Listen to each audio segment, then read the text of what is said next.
Okay,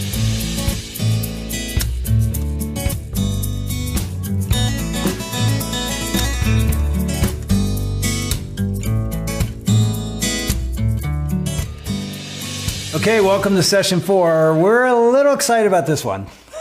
You're like too excited. Well, I mean, this one's on sex. We call it God in the bedroom, which that sounds weird. Yeah. I know that sounds kind of weird to many of you. And it really means bringing God's perspective or God's design for sex into our marriage. To understand what was his dream for this area. And we really didn't even know. We went to the Weekend to Remember marriage conference with Family Life 2 weeks before our wedding. That's the first time we ever heard God's design. I mean, I went to the conference thinking, wait, they have a session on this and God has a viewpoint on it? And it's interesting. Everybody's talking about sex, but nobody knows what God's heart is on sex. So this is critical for us to understand. So we're just like, okay, bring God into your bedroom and understand what he dreams it could be, and it can change your life. And I would say this about the Weekend to Remember. Go to one. Yeah. We said in session 1, it's really good for your marriage to abandon annually once a year. Pour energy into your marriage. I'm telling you, it's one of the best things you could ever do. We speak for it, and it changes our marriage. It will change yours as well. Okay, let's talk about sex in marriage.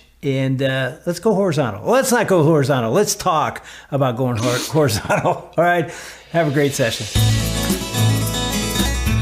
It's really interesting. In the church that I grew up in, I never heard a sermon about sex. Never talked about it. Now, everybody else is talking about it. Culture's talking about it. TV's talking about it. All my friends talk about it. Church, quiet. And the only thing I can ever remember is maybe one sermon our pastor said something like this is what I remember. Sex is wrong. It's dirty. Don't do it. And if you do, you'll go bald. So there you go. And I think he was right. All the bald guys Some really of us like are that. really bald, you know? I guess that tells you everything you need to know. But anyway, that was sort of the mantra you heard. It was a bad thing. And here's the thing. Okay, we'll just start right here. And I know this isn't news to anybody, but let me just remind you of something that's very important to understand. God invented sex. It wasn't Playboy or porn.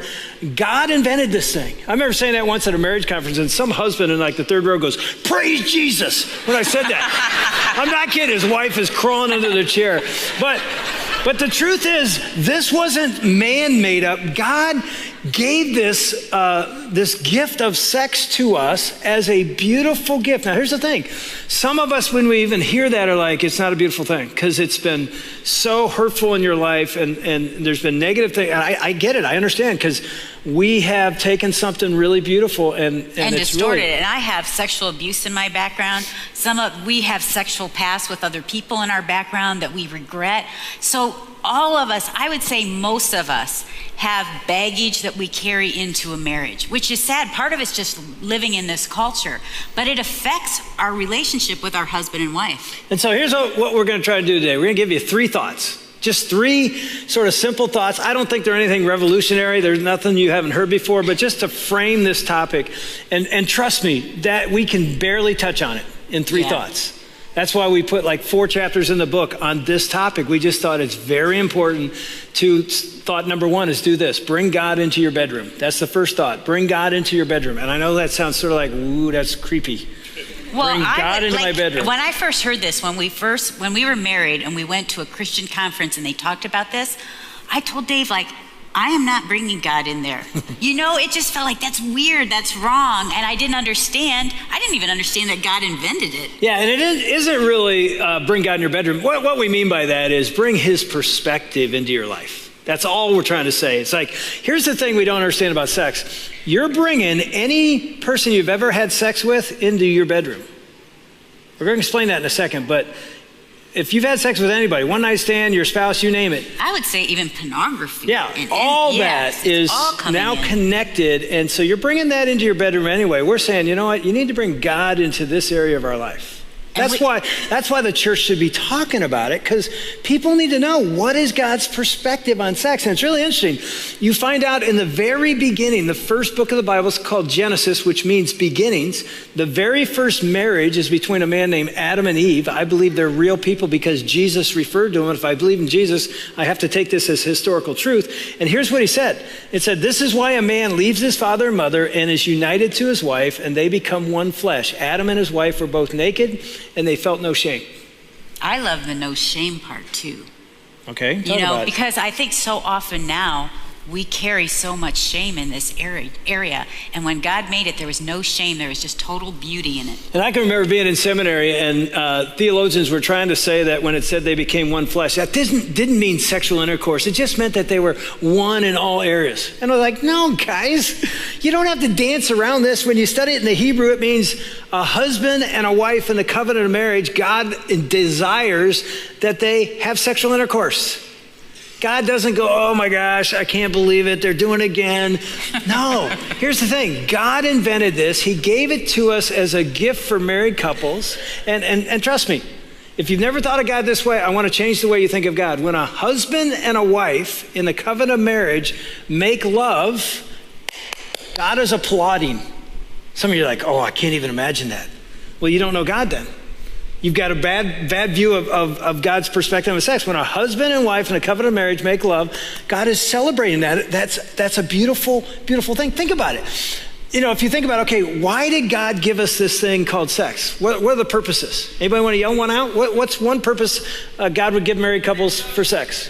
Yep, reproduction. Reproduction is definitely one of them. And often the only thing the church has ever taught is just to produce. And it's definitely part of that. And by the way, think about this. If you want to get an idea of what God is like, think about it. I'm smiling because I've thought of this many times. Like, God has commanded us to reproduce a godly legacy, children, right? He's commanded it. And sometimes we have to adopt to do that, but he says, this is what you're going to do. Now, you're God, okay? You can give your humans any process you want to make this happen. He gives us this incredible thing called sex. Doesn't that tell you something about the heart of God? Because he could have gave us like cross-pollination. It could have been that way. You're in aisle 7 of Kroger and somebody walks by and sneezes. You're like, oh, I'm pregnant again. He didn't do that. I mean, he's like, I'm going to give these guys an incredible. In fact, you want to get a friend of yours to go to church? Try this one. I've tried this on him. Go up to the dude and go, hey, man, you ever go to church? No. I go, you like sex? Yeah. You know who invented it? I don't know. God did. God invented sex. Yeah, God invented sex. Don't you want to go and get to know that guy? Yeah, I do. I want to get to know that guy. Whoever invented that. I'm kidding, obviously. But it's like, oh my gosh, God, when we bring his perspective in, think about this. He didn't just create sex for reproduction. He also created it, and we don't want to talk about this, but this is definitely another purpose of sex, for pleasure. That's why it feels so good. God made it that way. In fact, it's really interesting. Stephen Arterburn, who's written a lot on this area from a Christian perspective, look at what he says about what we've learned even about how the brain and how the body and nerve endings work in all areas of our life, especially in the area of sex. He says, sexual pleasure is one of the most intense human experiences. I mean, amen. One of the most intense human experiences. He says, physically speaking, when a man or woman reaches sexual excitement, nerve endings release a chemical into the brain called opioid. Opioid means opium-like and is a good description of the power of this chemical. Basically, nothing is more physically pleasurable than sex. This is a wonderful thing in a committed marriage relationship because it helps to bond two people together and bring joy to them in building a relationship. A faithfully married couple with a free and frequent sex life are literally bonded together as one physically and chemically by God's design. I mean, it's incredible how God designed our bodies to bond through this act together, and that's in the covenant of marriage. Well, and I think growing up for Dave and I, no one had ever told us that. I didn't grow up going to church, but I did hear people say you shouldn't have sex before you're married, and I thought, why? I don't get it, why? But no one ever explained why.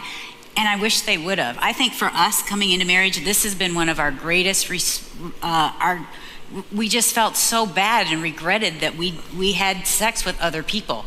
And so when I look at it, I think, no wonder, because then as a result of all our sexual baggage, we carried that in and we had a hard time figuring this area out. And nobody ever told us this. This was never taught in 6th grade biology. Right. Back when I was in school, they had a little video.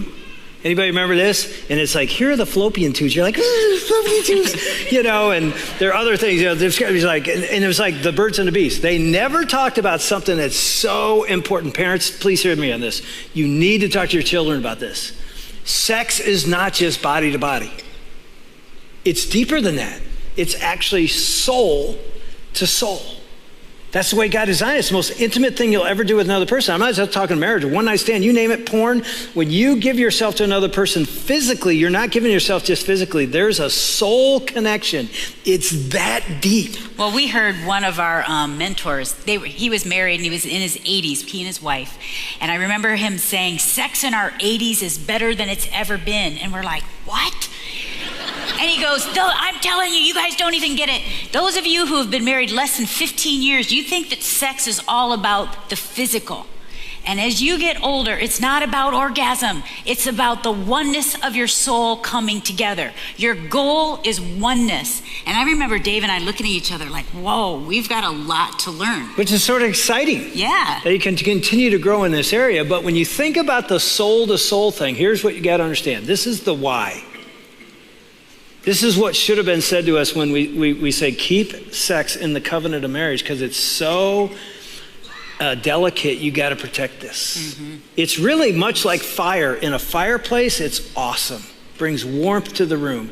Outside a fireplace, it'll burn down the house. Sex outside the covenant of marriage between one man and one woman is dangerous. It's a soul tie, a soul connection. We had no idea when we got married, and you heard a couple weeks ago how hard our first year was and how we struggled. You know what a lot of that struggle was? We brought sexual baggage into our marriage that we thought, oh, it's in the past, it's no big deal. We never knew. We had soul ties, and we didn't just bring God into our bedroom, we brought a whole bunch of other people, and it complicated everything. So one of the reasons we say to young people and singles, and I know nobody wants to hear this is not popular, you better be very careful about this, because God doesn't say no because he doesn't want you to enjoy life. He says no because he wants the best for you. And he knows about this soul thing. Oh, he's like, protect this, save it for the covenant of marriage, because it changes everything. And I always say that Satan, who's the enemy of our souls, and he doesn't want our marriages to be great, here's what he does. He thinks, I will do anything in my power to get this person to have sex before their marriage or outside their marriage. But then he says this, once we're married, he says, I will do anything in my power to get them not to have sex. Because what happens when you're married, every time you have sex, it's like renewing your vows. It's like bonding you together. That's how beautiful it is. And that's why I think we struggle in this area so much. And by the way, we live in a world now, which is very interesting because sex is right here. Yeah. I mean, you think visual porn is not sex, it's sex. It's like you're giving your soul away even visually. And it's really interesting. When Ann and I went to write this book, we literally went away for a week. And we were trying to write 10 chapters, one chapter each every day for 5 days. And we had 30 years of material. So it wasn't like we had to, so I laid out sort of a storyboard, like you write this chapter on Monday and I'll write this chapter. And Tuesday you write this and this. So the first day, a friend gave us their house, they were gone. Ann takes her laptop and I see her out on the deck. I'm looking through the window and she's like, I'm like, wow, we've never written a book. And she's like going at it. And so I'm in here like pink, pink, pink, pink. And then I thought, I'm going to see what she's writing. She didn't know I could do this. Well, so I went on Google Docs and looked at her chapter. Yeah, and I thought, I'm going to write what I want to write. That's what I thought, because Dave had this whole thing, and I thought, what would I like to write? See how my wife is? She didn't do anything I want her to do. So I come up with this title, and I call it Dave's Neck Problem. And when I pulled it up, I see Dave's neck problem, I'm like, what is this? I don't even know what she's talking about. And then I see her little cursor going, and she opens it with this story about when we first got married. I just talked about our first year marriage. Dave and I are on a beach together, and it was the first time I realized, like, whoa, he has a serious neck problem. Because every time some woman would go by in her bikini, his neck just couldn't help but turn all the way down. Oh, you think this is funny? I was so offended by that. I was like, I am standing right in front of you. He goes, what? I said, you're watching all these girls and you just keep turning your head. He goes, I don't do that. I literally denied it. I honestly was mad. Well, you didn't even know you did it. I was like, I don't do that. What are you talking about? So the next day we're back there. And she's told me this, so I'm like, I'm going to see if I do this. And sure enough, a girl goes by. You did have a serious neck going problem. like this, And I'm like, oh my gosh. I honestly, it's the first time in my life, I was 22 years old, I said, I've got a problem. Well, and what happened for me as a woman, I felt like I already felt insecure anyway, But that made me feel even more insecure, feeling like, what's wrong with me? Why is he looking? So I went through this whole chapter is about identity, my identity problem of saying to God, am I enough for my husband? And you guys all know this, but that's I think what can happen with sex. We're saying, am I loved? And so we give parts of ourselves away asking that question. And God's always saying, I love you. I adore you. I love you just the way you are. This is who you are. You're my child. And I didn't know that, so that's what I wrote about. And so the second day, I wake up and I'm like, okay. She wrote her stuff. I wrote Dave's neck problem, Dave's perspective.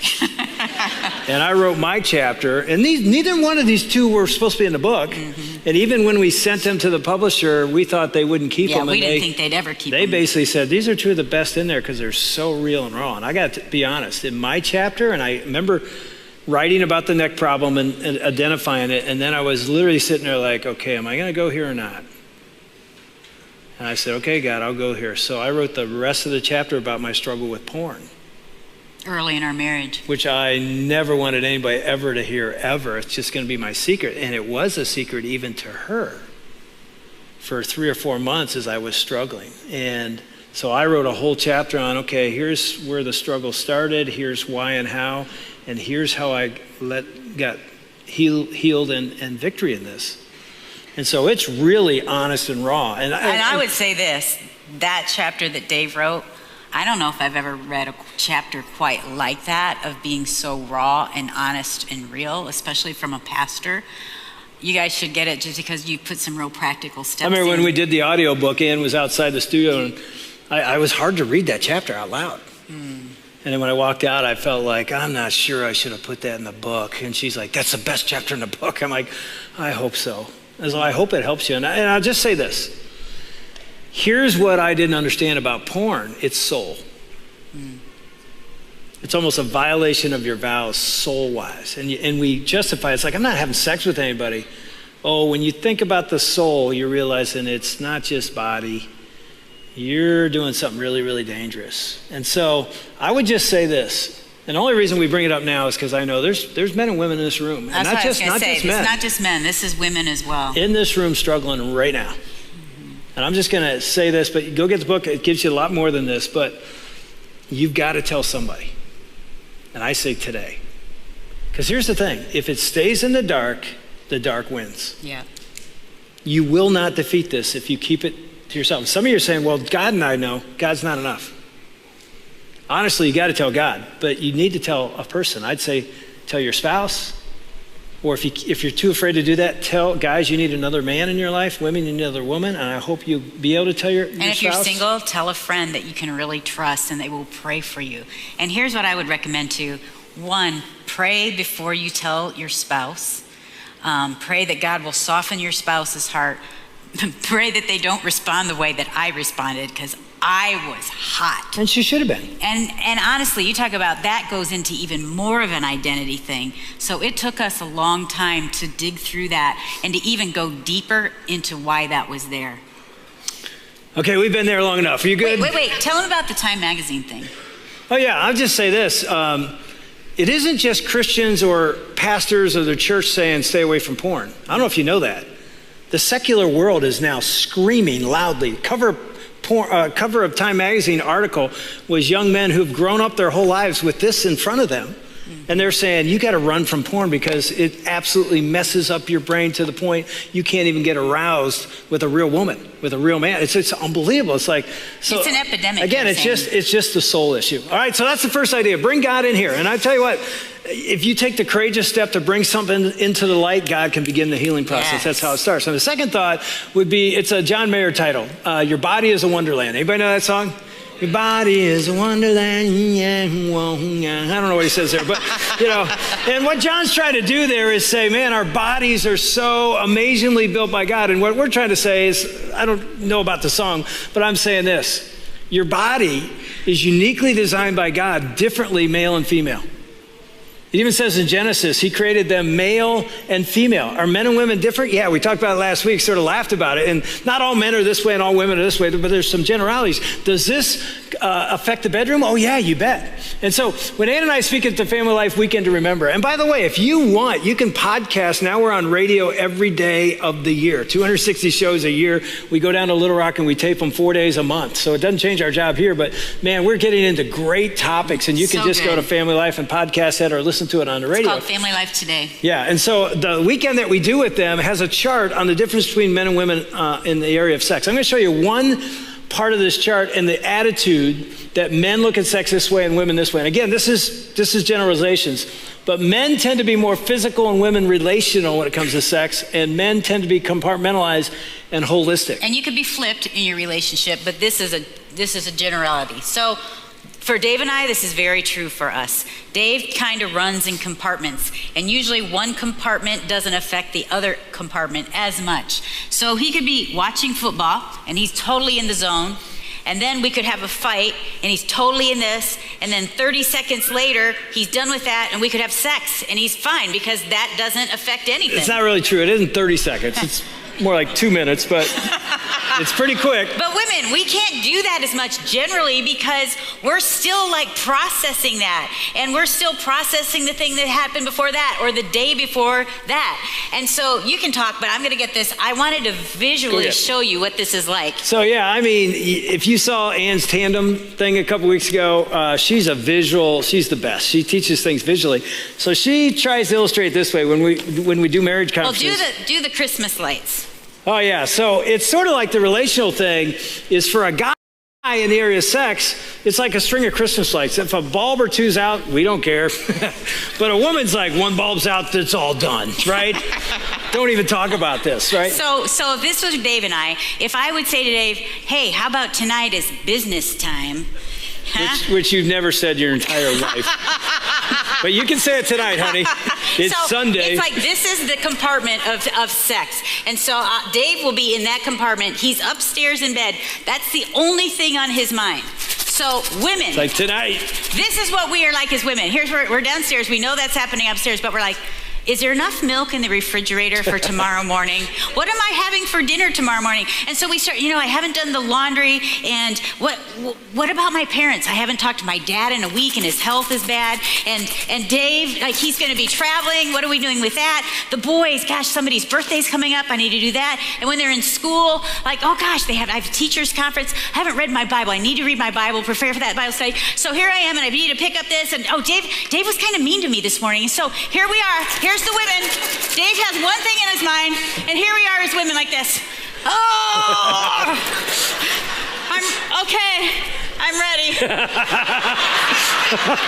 And Dave looks at me, he's like, is something on your mind? Women, do you get this? Is this not true? Yes. Oh my gosh, the women are clapping. Yes, because this is our life. Men, right? are you hearing this? This is the most depressing thing ever. And this is how we live. And so then. So I realize all that's on our mind, and then it's like, okay. It's not business time tonight. And then women, we carry another bag. We pick that up, and it's called the guilt bag, and that's really heavy too. And so the first time I did this woman is at a conference, and she goes, this is my life. So she goes home. She gets every single suitcase and bag out of her closet. She gets in bed, and she puts them all on top of her. Her husband walks in. He goes, what are you doing? She goes, this is what our sex life is like. This is what my life is like. He goes, this is what you learned at a conference? Yes. But it was interesting because she finally got to explain to him. Here, honey, let me help you with that. Oh, thanks. I know this is what you want me to do. Okay. Oh, see, guys. Now what do you think? You watching this? Because here's what we want, guys. Sometimes it would. That's what's happening to our sex life right there. It would be helpful for us as women to say something like this. What's the heaviest bag that you're carrying in your life right now? Guys, you write that down? I'm telling you, That's some a of your question to wives ask. would cry if you asked that. And then if you said this, what can I take off your shoulders so that you don't have to carry so much? Because as women, it's about the relationship. We care about how we feel about our relationship and how we're doing. And I tell you what, I totally didn't understand this for decades. Oh, and we would fight mostly about frequency. At that time, I wanted sex more than she did. And by the way, and I'm going to say this, and there is no affection going on. Sex was like, the only affection that happened was in our bedroom at night. Yeah, and so I didn't understand that. And so I've learned that foreplay to most women is not touch. We talked about this last week. It's non-sexual touch, which is another word for affection. In fact, guys, if you want to write something down, single guys, you better learn this right now. Foreplay to a woman, and you need to ask your woman, is this true for you? Well, we talked about this. Is affection, conversation, honesty, and openness. Remember that from last week? And so I was mad at Ann. She wasn't interested in making love. She was mad at me that I never gave her affection and relationship. And here's the thing. I realized God made us different, and that's a beautiful thing. Because if she was just like me, it'd just be an act, and it'd be over quick. Not that quick, but it'd be just an act. But because she's different, it forces me to say, if I'm going to love her as Christ loved the church, it's about loving her. See, here's the thing. In the bedroom, it's not about an orgasm. It's not even about you. It's about them. Are they feeling loved? Is he feeling respected? That's what it looks like to go vertical in marriage. Say, I want to do it God's way. It's not about me. Well, I love what Emerson Eggridge says in Love and Respect. He says, men, to get to your woman's body, you first need to go through her heart. You get that? Because it's relationships. She wants to know you. She wants to be known. And women, for you to get to your man's heart, you first have to go through his body. And it seems so confusing because we miss each other. And yet God is saying, serve me first, put your eyes on me, and serve your spouse. Because here's what happened. I would tell Dave, when he was so bummed out about all these bags, I said, just let me lay in bed and just rub my back. Give me like 10 minutes to unload all the stuff I'm carrying. So he's like, all right, after a minute, his hand does not stay just on the back. Do you know what I mean? It just keeps wandering down. Why don't you just tell him everything? Gee whiz. Welcome to our bedroom, jeez. But I'm saying, this feels good, just to serve us and to love us and to care about us more than just sex. And you guys might be reversed, because here's the truth. The desire of a man wanting a woman or a woman wanting a man sex more than her husband is really half and half. Sometimes when the woman isn't pursued, she feels so rejected and something's wrong, and the man does too. Yeah. And so here we are. We got 5 minutes. We got to get this last point out. So we got bring God in the bedroom. Your body's a wonderland. Understand differences and serve one another. And the last one's just another song from the 60s that the Doors redid. It's Come On Baby Light My Fire. Remember that song? Come on baby light my fire. Right? And so, yeah, we can do it. And that whole thing is about spice it up a little bit. And again, I know it's a little strange to talk about in church, but we're talking to married couples right now and saying this. Be creative. Bring a little spontaneity and fun to this part of your relationship. I've discovered this about mostly church couples and Christian couples. They're very boring in this area. Yes. It's like in the bedroom once a year. I mean, it's like, come on, spice it up a little bit. I'm just saying, at our house, we got a trampoline. All right? We've got a fireplace. We've got a back deck. Okay, I'm done. But you know what I'm saying? It's like, it's okay to be a little bit creative. And as you look at Scripture, you're like, man, this is bring some. In fact, I remember this when we first got married. A mentor told us, your bedroom should be the most beautiful room in your house. Put some energy and money in there. And you walk into some guys' bedrooms, they got a motorcycle or their golf clubs. At the bedroom, it's like, man, create a romantic haven. Although I know this, if you've got little kids at home, your bedroom might look like this. My son sent me this morning when we landed. This is a picture of their bedroom. They have 4 kids under 4 years old. 3 kids. This is what happens to us now. Yeah, look at that. Bedroom. Yeah, there's our romantic haven. And here's advice to young couples: put a lock on your bedroom door. Can we just say that for your kids? Put a lock on the door. So here's the thing: when you bring God's perspective in here, you start thinking outside the box. Like, let's bring some energy. Okay, I'm going to say one other thing too. Don't bring other people into your bedroom physically or through porn. Because a lot of secular counselors will suggest that, and I'm telling you that is not what God desires. Wow, where'd that come from? I don't know. Talk about your girl in the Bible study. So our Lions Bible study, I usually teach something on sex every year at the Lions Bible study. So this one year, this one girl, after our Bible study, she said, you know what, tonight's my anniversary, and my husband is taking me downtown Detroit, rented a limo, we're going to one of the nicest hotels and restaurants. And we're like, that's awesome. And I said, what are you going to do for him? She goes, I'm going. I said, no, like you need to do something good. Like you need to go buy something, some lingerie or something, wear it under. She goes, yeah, I'm not really into that. And she goes, but I said, but he might be. So buy something that you feel comfortable in and that you love. So the next day she calls me. She goes, Ann, this was the best night of our marriage. I said, good, that's good. And she goes, he was shocked. And afterwards he goes, this isn't even like you. Where did you come up with this idea? And she goes, our Bible study. And he goes, I don't want you to ever miss one of those Bible studies again. Sure enough, we also have a couples Bible study. And this guy had never come. He'd never come to one. She always came by herself. He shows up to the next Bible study. And the next Bible study. And I'm not kidding. Long story short, 6 weeks later, he gave his life to Jesus, surrendered to follow Christ. Today, they have 6 kids, and they are in full-time vocational Christian ministry. And it's an amazing story that all started with little lingerie. You know, and really, what do we mean by that? It all started with God's heart on sex, bringing God into this area. And I think what happened to him, he's like, that's who God is? God created something that beautiful, and he gave it as a gift to married couples to say, enjoy this. This is a gift from me to you.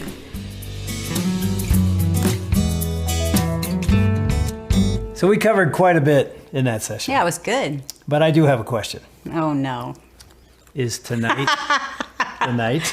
Have you been carrying that around like for weeks? Yes, I have. And I'm just hoping, you know. Maybe. Okay, we're just kidding. Well, here's the thing, you guys. You might be a little anxious, like, are we going to talk about this as a group, in a group discussion? And yeah, you're going to, but the questions are going to be great. They're going to be for your group, and they're very appropriate. And you're going to be able to talk about this as a couple later as well. But let me remind you one of the rules. Don't share anything embarrassing. Yeah. Especially in this area. This is going to be a great discussion and needed, but be careful. And I just tell you, it will change your marriage if you have the courage to go there. So go there.